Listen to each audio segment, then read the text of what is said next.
What's up, everybody? What's going on? Um, yeah, so a little bit of different of a setup with webcam and computer, and it looks like that the music just crashed for some reason. I wonder why. Hang on. Every time you try something new, there's always technical difficulties. So, now what's going on? Yeah, I'm not gonna be live very long, but let's see. Hopefully that will hold. Good evening. What's up, Gene? What's going on, Latrell? Hey, what's up, brother? What's going on, Bugsy? All right, so let me know if the video quality is good, because this is a Lenovo webcam that I got from work. As a matter of fact, this whole computer setup right here is from work, except for the headphones and the microphone here. We have this thing right here. I'm not gonna do an unboxing or anything, but this is like, a headset that we use at work for calling out to people. But all right, so let me just get into it, because I'm not gonna be live very long. I'm actually talking about Boost Mobile and something that was kind of passed along to me, and some insight. Hopefully, it's not what I think it is when it comes to this situation. But all right, so I'm gonna give you guys a backstory really quickly. So this past week, the Boost Mobile line that I have on the expanded network, I've tried to switch it over to my Pixel 5, and when I try to do that,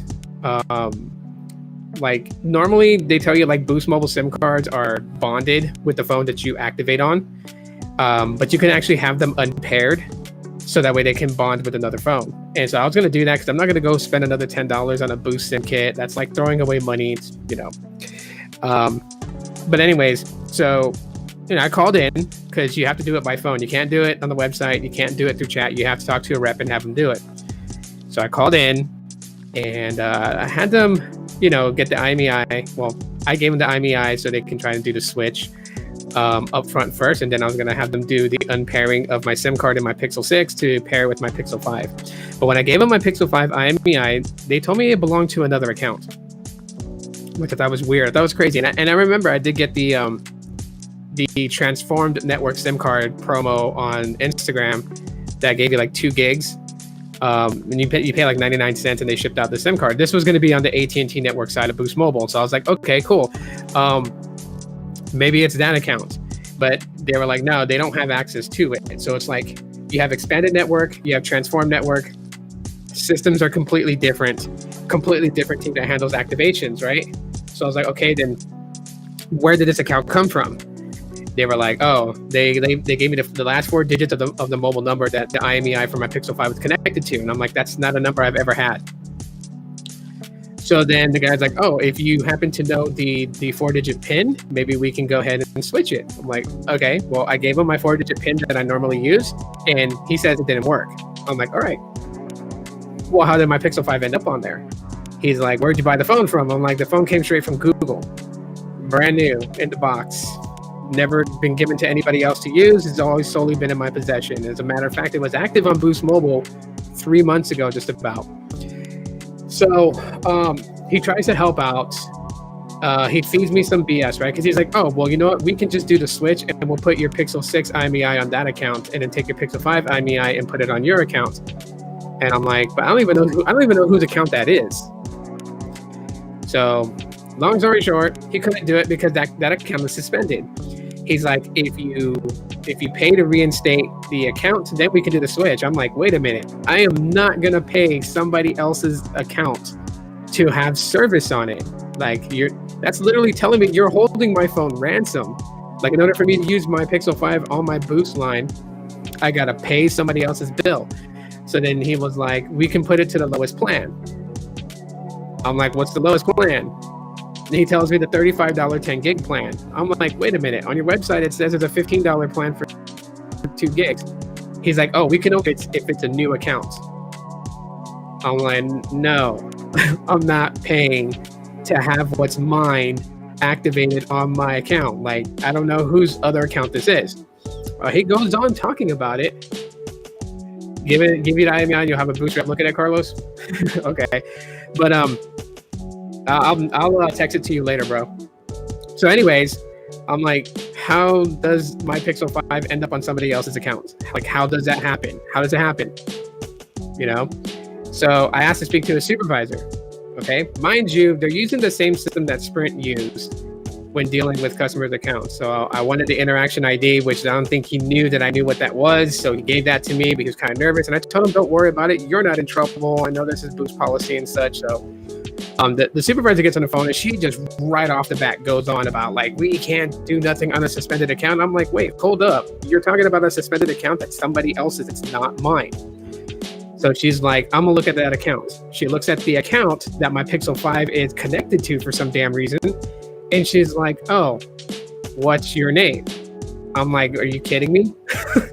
But I told her my name again. She goes, that's not the name on the account. So she's like, do you know what the 4-digit PIN is? I'm like, yeah. This is what I normally use as my 4-digit PIN. And lo and behold, that unlocks the account. And she's like, but because the name on the account is not my name, she can't tell me any other information. But we got in with my 4-digit PIN. And I'm like, okay, so when can I move my Pixel 5 to my Boost account so I have it on there since I'm not paying? Because I'm not paying anything for that Boost mobile line. Like it's still like $0 a month for the unlimited plan. It's supposed to be converted over to the ACP plan, but it never did. It stayed on the EBB plan. I'm not gonna complain, right? What happens is a store rep can change the IMEI by a number to activate a TN SIM, will work, and then it's suspended later. Yeah, see, that's what I'm hearing. I'm hearing from another source. Don't mind my chihuahuas. I'm hearing from another source that Boost does this. That they take BYOD IMEIs that have been known to be activated on Boost, and they've been known to literally take these things and then like activate another account. Hold on. Yeah, buddy. Your shoes. They've been known to take these IMEIs and then activate them on a line and use those lines to do like to sell them on eBay for port-ins. Okay, and so like I was like, okay, well this is kind of weird. Never heard of them doing that before, but then again, I don't really scour eBay that often either. However, I try to switch it to the Celero 5G, which has never been on any other account except for my own. However, now that is saying it's ineligible to swap and that it's been bonded to another account.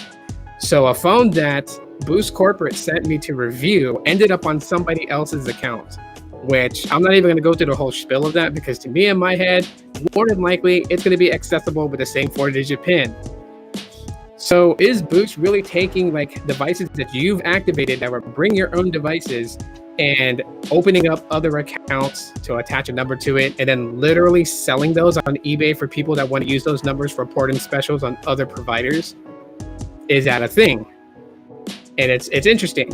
That's the person that actually reached out to me in a DM pretty much that's what Boost Mobile does. And like Dish has no control over that at this point, just because of the fact is that Dish is trying to like really kind of like restructure a lot of things. And a lot of the mess ups that Boost had under Sprint's umbrella before the whole merger and everything like that. So that is, kind of like, that's the deal. That's what's going on. So what do you guys think about that story? How crazy is that that's happening?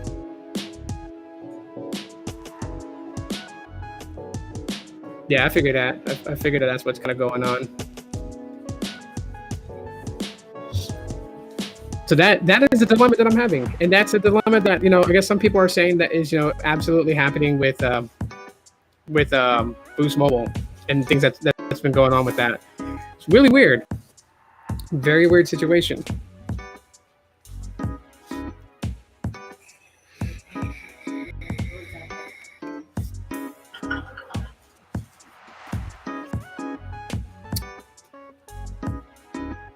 That's terrible. I'm glad I left Boost before the merger. Yeah.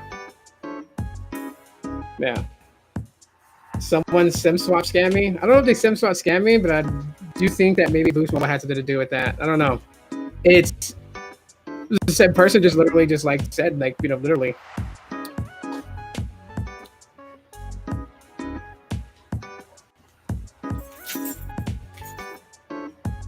Last month, Simba Mobile gave my phone number to someone else. I was like, WTF.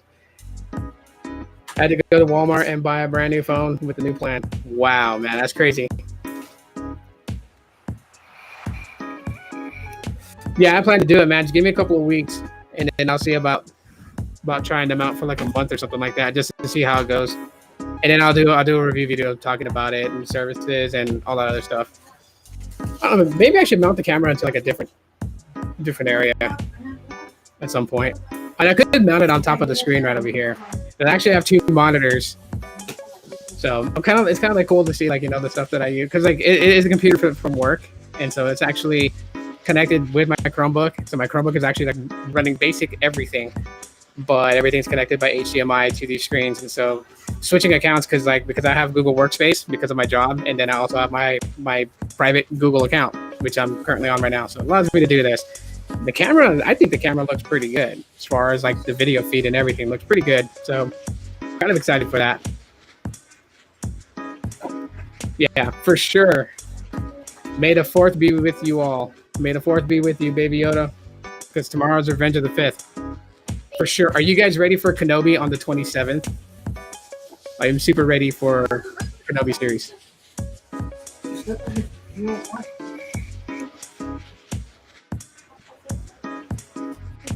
Later on tomorrow, I gotta go top up and get some more e-juice and everything like that. Man, guys, just a short little live stream really quickly. That's my story, what's going on.